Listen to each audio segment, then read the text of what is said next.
Assalamualaikum warahmatullahi wabarakatuh. Perkenalkan, nama saya Nur Hidayah dengan NIM H1A1 20013 dari Fakultas Hukum Prodi Ilmu Pemerintahan. Baiklah, saya di sini akan mempresentasikan mengenai eh, laporan proposal saya mengenai persepsi masyarakat terhadap kebersihan lingkungan kawasan wisata Danau Sipin. Yaitu studi kasus saya eh, tadi kasus dari kelompok kami yaitu di wisata Danau Sipin. Langsung saja saya akan melaporkan mengenai latar belakang persepsi masyarakat terhadap kebersihan lingkungan kawasan wisata Danau Sipin. Latar belakang dari tema tersebut yaitu partisipasi masyarakat sebagai proses komunikasi dua arah yang terus-menerus. Dapat diartikan bahwa partisipasi masyarakat merupakan komunikasi antara pihak pemerintah sebagai pemegang kebijakan dan masyarakat di pihak lain sebagai pihak yang merasakan langsung dampak dari kebijakan tersebut, sehingga keikutsertaan masyarakat tersebut menumbuhkan rasa memiliki terhadap proses menjaga lingkungan, khususnya pelaksanaan program pembangunan yang ada di desa. Permasalahan lingkungan semakin hari semakin parah. Salah satunya yaitu faktor pengaruhnya yaitu jumlah penduduk yang sangat padat. Kepadatan penduduk menghasilkan limbah atau sampah yang sangat besar. Kurangnya kesadaran diri terhadap lingkungan membuat pembuangan sampah itu semena-mena. Mungkin saja pemerintah sudah memfasilitasi truk pengangkut sampah, tetapi kesadaran masyarakat masih kurang terhadap kebersihan kawasan Danau Sipin. Sehingga saat musim kemarau tiba, dasaran danau tersebut terlihat kotor dengan limbah masyarakat dan saat musim hujan limbah kawasan Danau Sipin itu menumpuk sampah. Seharusnya pemerintah menambah bendungan untuk menampung sampah-sampah yang masuk di kawasan Danau Sipin. Selanjutnya yaitu rumusan masalah. Di sini rumusan masalah kami menggunakan dua rumusan masalah. Yang pertama yaitu kurangnya kesadaran masyarakat Danau Sipin dalam menjaga kebersihan lingkungan. Yang kedua yaitu dampak yang timbul akibat kurangnya kesadaran masyarakat dalam menjaga kebersihan kawasan pariwisata Danau Sipin. Selanjutnya yaitu manfaat dan tujuan penulis. Manfaat penulis yaitu selain sebagai bahan masukan juga merupakan pengalaman yang dapat menambah pengetahuan penulis, khususnya mengenai seberapa besar partisipasi masyarakat Danau Sipin terhadap kebersihan lingkungan pariwisata. Yang kedua yaitu bagi masyarakat diharapkan hasil penelitian ini dapat menambah pengetahuan dan menjadi sumbangan informasi bagi pihak-pihak yang berkepentingan dalam menjaga kebersihan kawasan pariwisata Danau Sipin. Yang ketiga yaitu bagi para sektor pemerintah, penelitian ini dapat menjadi acuan dalam mempertimbangkan suatu kebijakan yang berkaitan dengan kebersihan pariwisata Danau Sipin. Yang selanjutnya yaitu dari bab 1 itu terdapat hipotesis, yang mana hipotesis ini merupakan dugaan sementara yang selanjutnya diuji kebenarannya sesuai dengan model dan analisis yang cocok. Di sini hipotesis penelitian itu didapat 3 dugaan. Yang pertama yaitu diduga adanya pengaruh partisipasi masyarakat dalam menjaga kawasan lingkungan pariwisata Danau Sipin. Yang kedua yaitu diduga adanya pengaruh kebijakan pemerintah dalam mengolah pariwisata Danau Sipin. Yang ketiga yaitu diduga adanya faktor penting lainnya yang memengaruhi tingkat kepuasan masyarakat dalam mengunjungi pariwisata Danau Sipin. Selanjutnya dari bab 2 yaitu adanya teori. Landasan teori ini ada beberapa landasan teori. Yang pertama yaitu teori masyarakat, kita ambil menurut N.J. Herskovit yang menyatakan masyarakat adalah kelompok individu yang diorganisasikan yang mengikuti satu cara hidup tertentu. Jadi masyarakat timbul dari adanya kumpulan individu yang telah cukup lama hidup dan bekerja sama. Dalam waktu yang cukup lama itu, kelompok manusia yang belum terorganisasikan mengalami proses fundamental yang berarti adaptasi dan pembentukan organisasi tingkah laku dari para anggotanya. Terus timbulnya secara lambat perasaan kelompok atau Leibniz-Krafts. Proses itu biasanya bekerja sama tanpa didasari dan diikuti oleh semua anggota kelompok dalam suasana trial and error. Selanjutnya yaitu teori teori pemerintah. Etika lingkungan berasal dari dua kata yaitu etika dan lingkungan. Etika berasal dari bahasa Yunani yang berarti ethos, yang berarti adat atau istiadat atau kebiasaan. Adapun hal-hal yang harus diperhatikan sehubung dengan penerapan etika lingkungan sebagai berikut. Yang pertama yaitu manusia merupakan bagian dari lingkungan yang tidak terpisahkan sehingga perlu menyayangi semua kehidupan dan lingkungannya sebagai dirinya sendiri. Yang kedua yaitu manusia sebagai bagian dari lingkungan hendaknya selalu berupaya untuk menjaga terhadap kelestarian, keseimbangan, dan keindahan alam di Danau Sipin. Yang ketiga yaitu adanya kebijakan penggunaan sumber daya alam yang terbatas termasuk bahan energi. Yang keempat yaitu etika lingkungan tidak hanya berbicara mengenai perilaku manusia terhadap alam, tetapi juga bagaimana menerapkan atau menjaga lingkungan.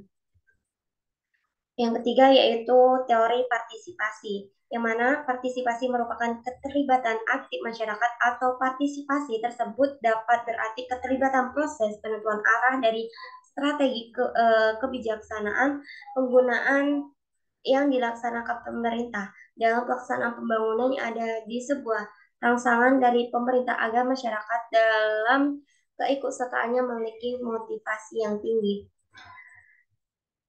Di sini ada 2.4 yang mana itu membahas hubungan antara variabel X dan Y. Penelitian ini melibatkan dua variabel yaitu variabel X itu mengenai partisipasi masyarakat. Di sini disebut dengan variabel independen yang berarti bebas dan kebersihan lingkungan kawasan wisata Danau Sipin ini sebagai variabel Y atau disebut dengan dependen terikat.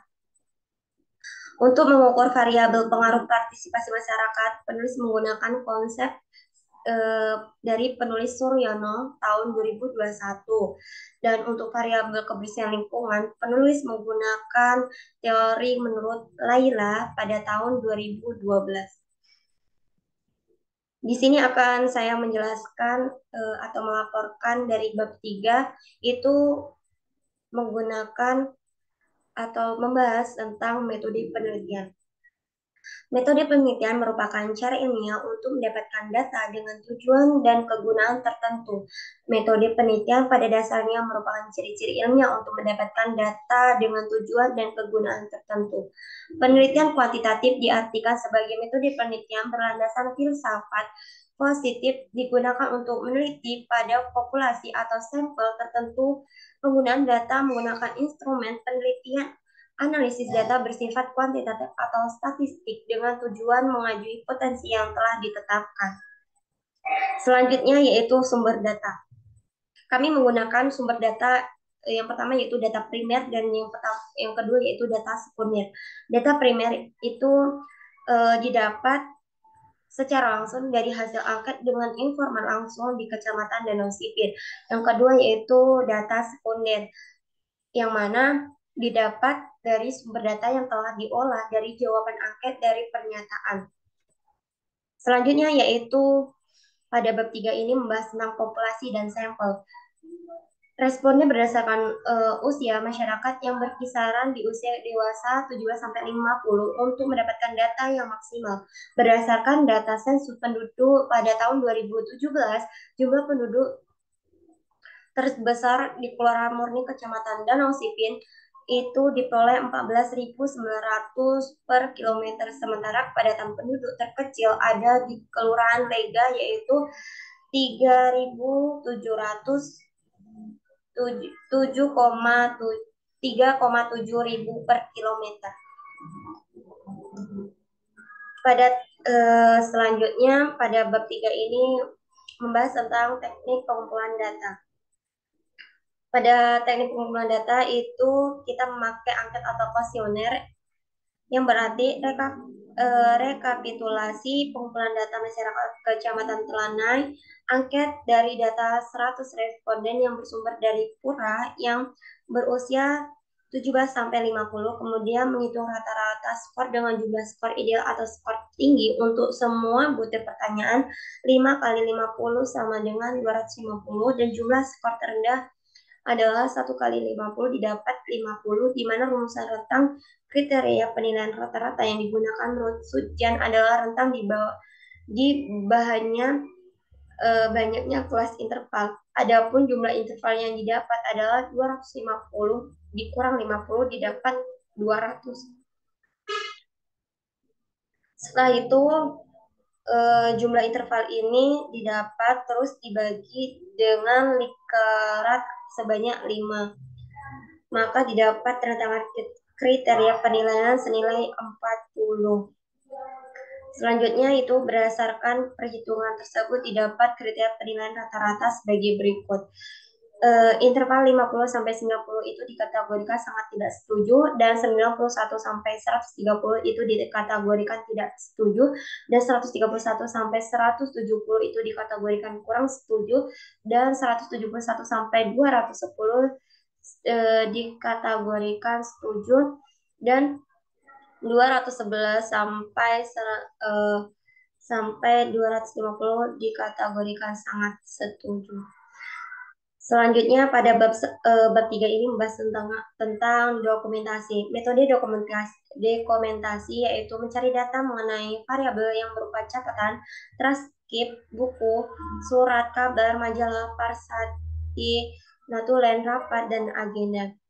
Teknik analisis data ini teknik analisis deskriptif, analisis statistik deskriptif digunakan untuk menganalisis data dengan cara mendeskripsikan atau menggambarkan data telah terkumpul sebagai adanya tanpa bermaksud membuat kesimpulan yang berlaku untuk umum atau generalisasi. Teknik analisis data angket yang merupakan data angket diberikan kepada masyarakat yang berada di Kecamatan Telanai Pura untuk analisis kebutuhan. Tahap yang dilakukan penelitian dalam menganalisis data dari angket yaitu yang pertama data angket diperiksa dan diklarifikasi. Yang kedua yaitu data dianalisis berdasarkan aspek-aspek yang telah ditentukan. Yang ketiga yaitu data dideskripsikan sebagai data awal dalam penelitian. Dan keempat yaitu menarik kesimpulan umum dari deskripsi data yang ada. Dari hasil penelitian dan pembahasan, kami menyimpulkan permasalahan lingkungan yang terjadi di kawasan Danau Sipin di Kota Jambi secara umum meliputi 3 hal pokok, yaitu pertama, kualitas lingkungan hidup yang cenderung menurun, masalah kebersihan atau sampah, ruangan terbuka hijau, serta pencemaran air dan udara. Yang kedua yaitu kapasitas aparatur pemerintahan yang relatif kurang memadai dari masalah yang dihadapi. Dan yang ketiga yaitu partisipasi atau peran serta masyarakat dalam mengelola lingkungan perkotaan relatif masih rendah. Ini petunjuk mengisi kuesioner sebab kami menggunakan angket. Jadi kami membagi bagian A terdiri dari identitas responden yang akan diisi dengan identitas dari masing-masing responden. Yang kedua yaitu bagian B terdiri dari daftar penyataan. Pada bagian ini responden hanya memilih salah satu jawaban yang dianggap paling tepat atau paling mewakili jawaban responden dengan memberi tanda centang pada kolom yang telah disediakan. Pertanyaan itu kami membuat 15 pertanyaan. Yang pertama yaitu pemandangan di objek wisata Danau Sipin masih asri. Itu pertanyaan yang pertama. Yang kedua yaitu kebersihan di objek wisata Danau Sipin sangat terjaga. Pertanyaan yang ketiga itu apakah Dinas Lingkungan Hidup sudah berperan penuh dalam melakukan kualitas kebersihan Danau Sipin? Yang keempat yaitu apakah sudah ada fasilitas yang diberikan oleh Dinas Lingkungan Hidup dalam menjaga kebersihan pariwisata Danau Sipin? Yang kelima yaitu apakah adanya kebijakan pemerintah Dinas Lingkungan Hidup dalam mengadakan sosialisasi mengenai pentingnya menjaga kebersihan Danau Sipin. Yang keenam yaitu apakah ada kerjasama antara Dinas Lingkungan Hidup dan masyarakat sekitar dalam mengembangkan objek wisata Danau Sipin demi tercapainya pengembangan wisata yang berkualitas. Yang ketujuh yaitu tingginya perhatian Dinas Lingkungan Hidup untuk mengembangkan wisata Danau Sipin. Yang ke-8 yaitu kebijakan Dinas Lingkungan Hidup memiliki program dalam mengelola sampah.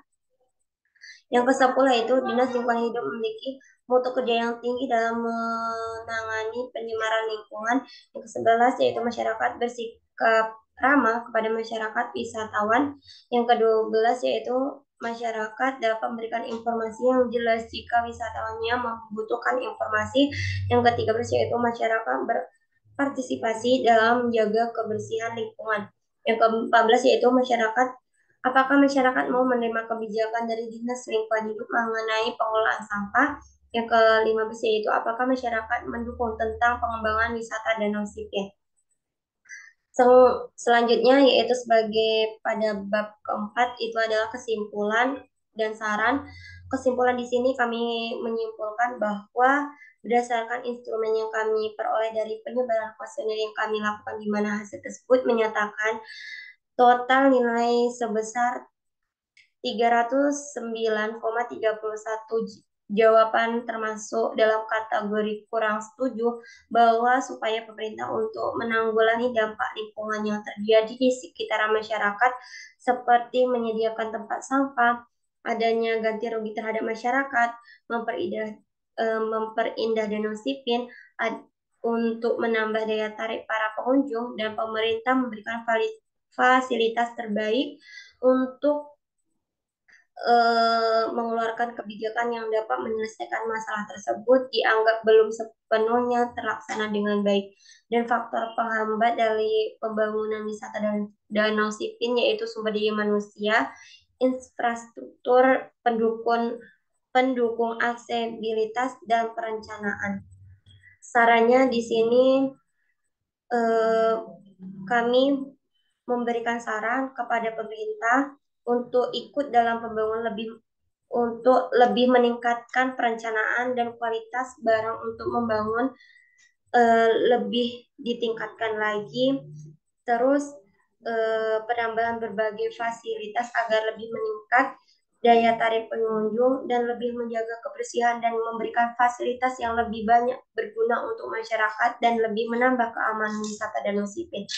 Kepada masyarakat harus lebih bekerja sama untuk selalu menjaga kebersihan dan menggunakan fasilitas yang ada dengan sebaik mungkin sebab Danau Sipin ini adalah ikon dari Jambi. Kami dari kelompok ini ingin mengucapkan terima kasih. Baiklah, saya Nur Hidayah. Apabila ada kesalahan kata, saya mohon maaf. Saya akhiri. Wassalamualaikum warahmatullahi wabarakatuh.